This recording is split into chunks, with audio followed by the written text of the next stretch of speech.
भारत माता की, भारत माता की, भारत माता की। राधे राधे।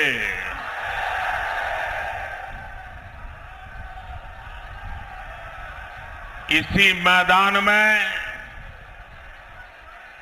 मुझे कई बार अलीगढ़ के लोगों से मिलने का अवसर मिलाया है। पिछली बार जब मैं अलीगढ़ आया था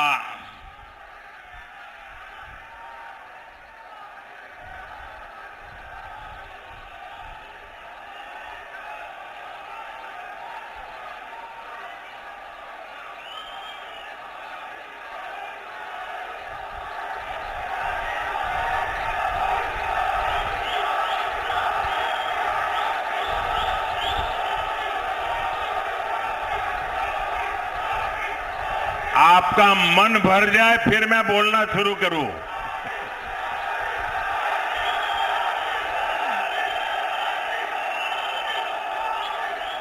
अब आप इजाजत दें तो मैं बोलना शुरू करूं। अब आप इजाजत दें तो बोलना शुरू करूं। इजाजत है? हमारे लिए तो जनता जनार्दन ही भगवान है। आप इजाजत दें तो हम शुरू करेंगे। इजाजत है? राधे राधे।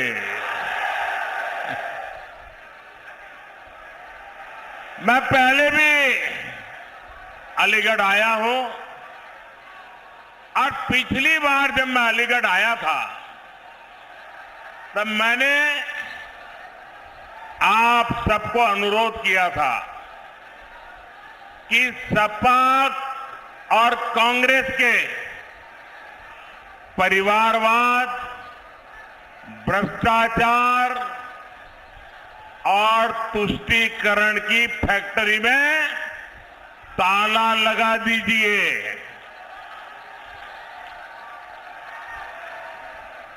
याद है ना? और आपने ऐसा मजबूत ताला लगाया, ऐसा मजबूत ताला लगाया कि दोनों शहजादों को आज तक इसकी चाबी नहीं मिल रही।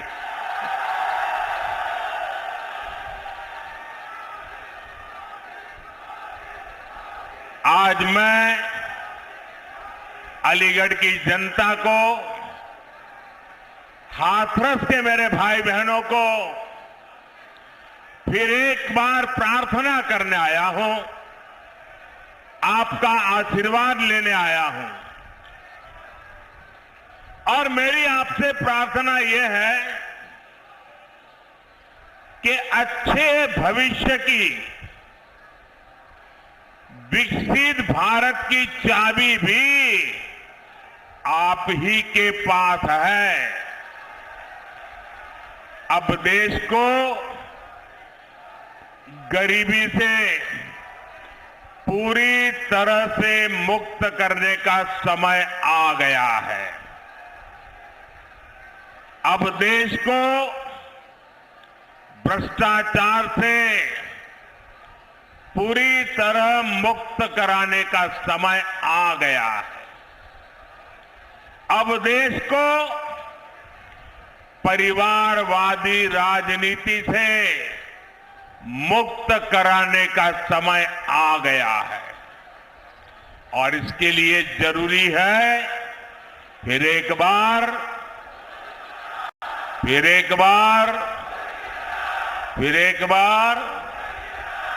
साथियों, इस बार अलीगढ़ में 26 अप्रैल को और हाथरस में 7 मई को मतदान है।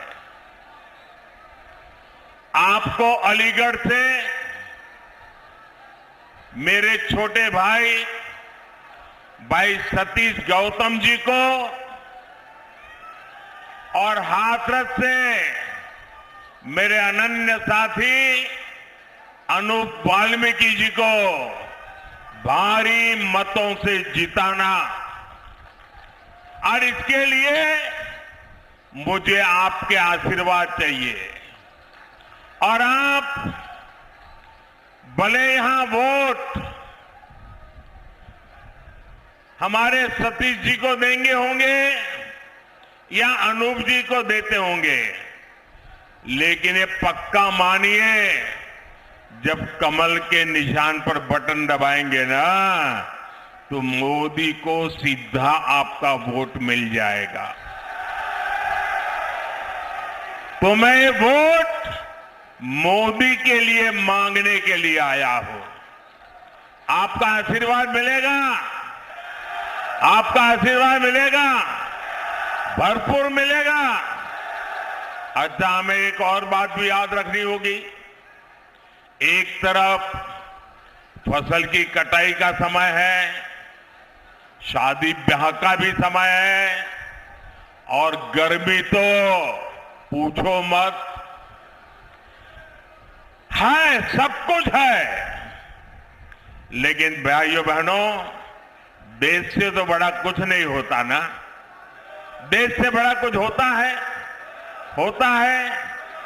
देश का इतना बड़ा महत्वपूर्ण चुनाव है, हमें सारे काम छोड़ करके वोट करना चाहिए कि नहीं करना चाहिए? सुबह सुबह वोट करना बहुत जरूरी है। करोगे? धूप निकलने से पहले वोट हो जाए, जलपान से पहले मतदान हो जाए। आपके एक एक वोट का बहुत महत्व है।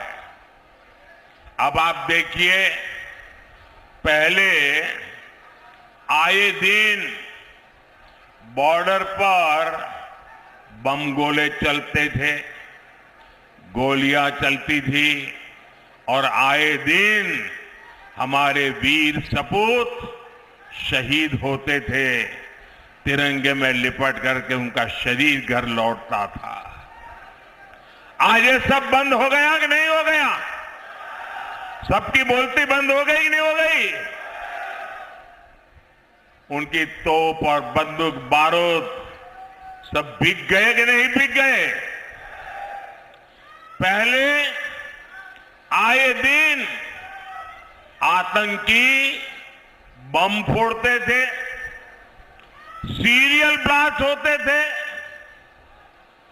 अयोध्या को नहीं छोड़ा, काशी को नहीं छोड़ा, हर बड़े शहर में आए दिन बम धमाका। अब सीरियल बम धमाकों पर भी अब फुल स्टॉप लग गया है कि नहीं लग गया है? और जो फर्स्ट टाइम वोटर है ना, उनको शायद याद नहीं होगा, तब वो 5 साल, 7 साल, 8 साल, 10 साल के होंगे। जरा याद कीजिए, आपके परिवार में पूछिए, उस समय अखबारों में, टीवी पर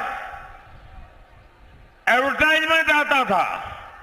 और एडवर्टाइजमेंट क्या होता है कि कहीं पर भी कोई लावारिस चीज दिखाई दे तो उसके दूर रहना, उससे छूना मत।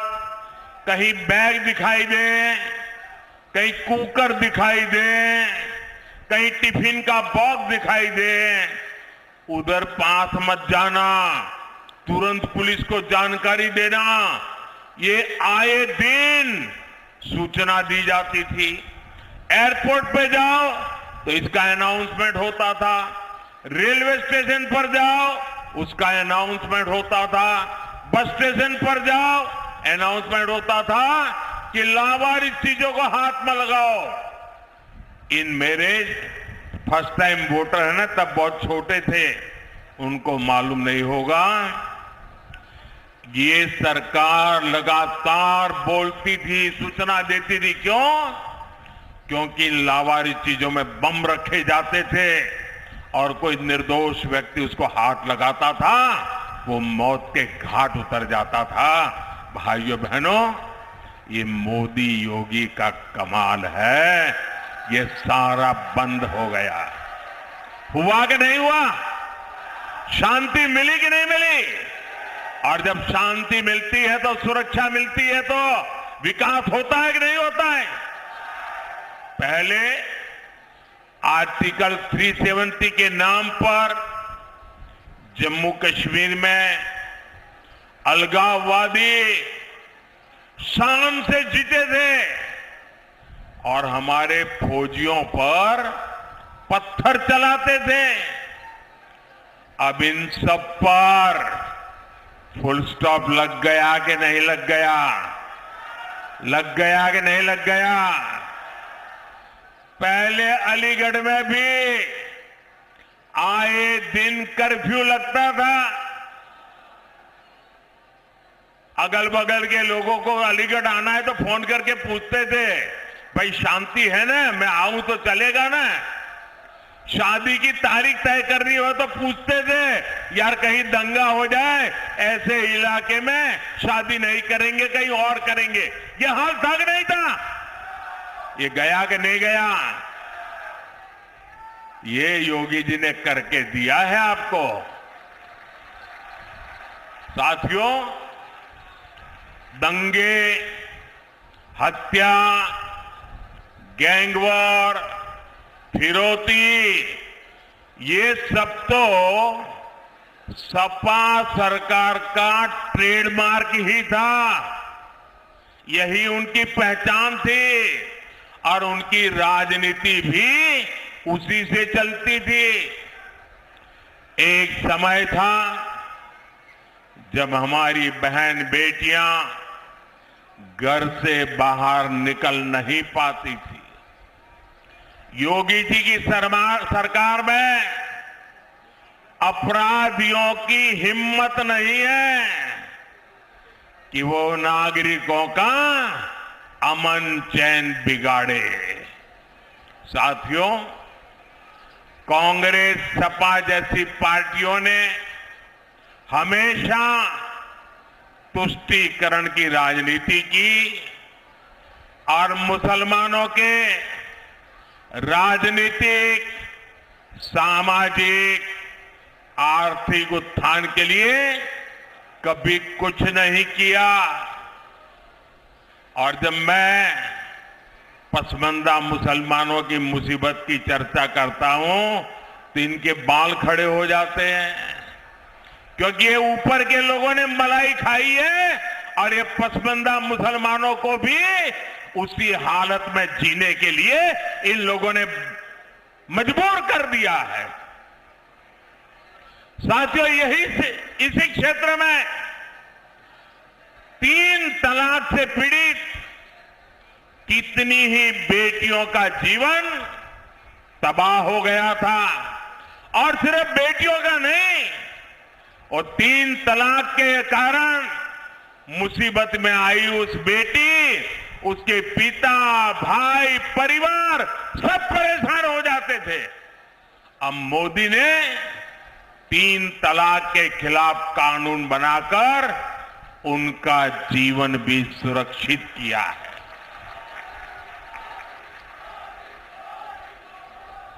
पहले हज कोटा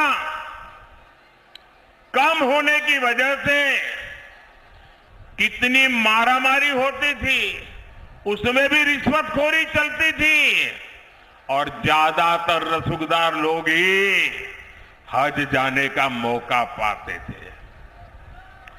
मैंने सऊदी अरब के क्राउन प्रिंस से आग्रह किया था कि हमारे भारत के मुसलमान भाई बहनों के लिए हज का कोटा बढ़ाएं। आज न सिर्फ भारत का हज का कोटा बढ़ा है, बल्कि वीजा नियमों को भी आसान बनाया गया है। सरकार ने एक बहुत बड़ा अहम फैसला लिया। पहले हमारी मुस्लिम माताएं बहनें अकेली हज करने जाएं जा नहीं सकती थी। सरकार ने महिलाओं को बिना महरम हज जाने की अनुमति भी दी और मुझे हजारों ऐसी बहनें आशीर्वाद दे रही है जिनका हज जाने का सपना पूरा हुआ। साथियों, कांग्रेस सपा जैसी भ्रष्ट पार्टियों ने आपके परेशानियों को उनकी कभी परवाह नहीं की। गरीब को पैसे देकर भी पूरा राशन नहीं मिलता था, बिचौलिए ही लूट लेते थे। आज अलीगढ़ और हाथरस के लाखों साथियों को मुफ्त राशन मिल रहा है। इतना ही नहीं, पूरा राशन मिल रहा है। अलीगढ़ और हाथरस के लाखों परिवारों को आयुष्मान भारत योजना के तहत मुफ्त इलाज की सुविधा भी मिली है। अब मोदी की गारंटी है कि देश के हर परिवार में, आपके घर में जो बुजुर्ग माता पिता है, दादा दादी है, नाना नानी है, चाचा चाची है, अब उम्र के कारण और कोई तो काम कर नहीं पाते और उम्र के कारण कोई न कोई बीमारी आ ही जाती है। अब आपके डबल जिम्मा होता है, एक तो परिवार के बुजुर्गों को संभालना, दूसरा जिम्मा होता है अपने बच्चों का भविष्य बनाना, और उसमें अगर बुजुर्ग कोई बीमार हो गए तो सारा बोझ आप पर आ जाता है। ये मोदी है जिसको आपकी भी चिंता है और इसलिए मोदी ने गारंटी दी है कि आपके परिवार के 70 साल की ऊपर के आयु के कोई भी बुजुर्ग माता पिता को 5 लाख रुपए तक मुफ्त इलाज की चिंता ये बेटा करेगा। भाइयों बहनों, ये राशन मिल रहा है, इलाज मुफ्त में मिल रहा है, घर मिल रहे हैं। ये सब किसने किया? ये सब किसने किया? किसने किया? किसने किया? किसने किया? किसने किया? आपका जवाब गलत है। ये मोदी ने नहीं किया, ये आपके एक वोट ने किया है। आपके वोट की ताकत है जिसके कारण गरीब का भला हो रहा है। और इसलिए इसका जो पुण्य है ना, उस पुण्य के आप भी उतने ही हकदार हैं।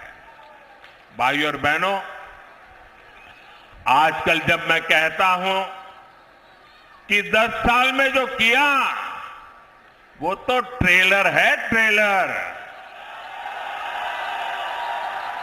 हमें तो बहुत सारा काम करना है।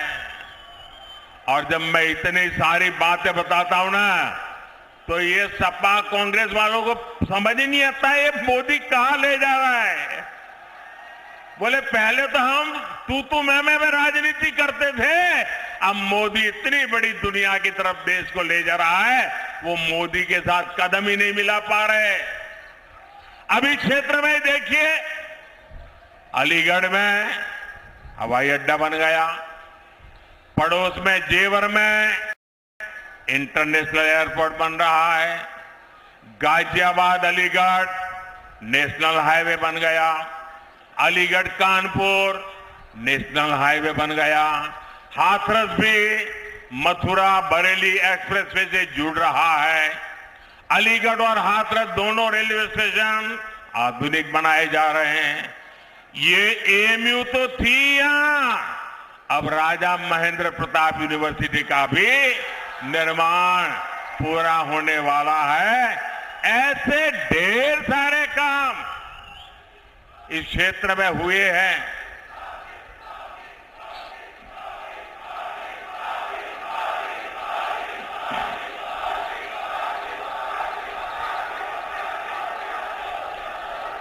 अब आप मुझे बताइए, इतने सारे काम हो जाए तो किसी को भी आराम करने का मन कर जाए कि न कर जाए? कर जाए कि न कर जाए? लेकिन ये मोदी है, आपके लिए जीता है, वो रुकना जानता नहीं है। और इसलिए क्योंकि मैंने तय किया है, आपका सपना ही मेरा संकल्प है। मेरा पल पल आपके नाम है।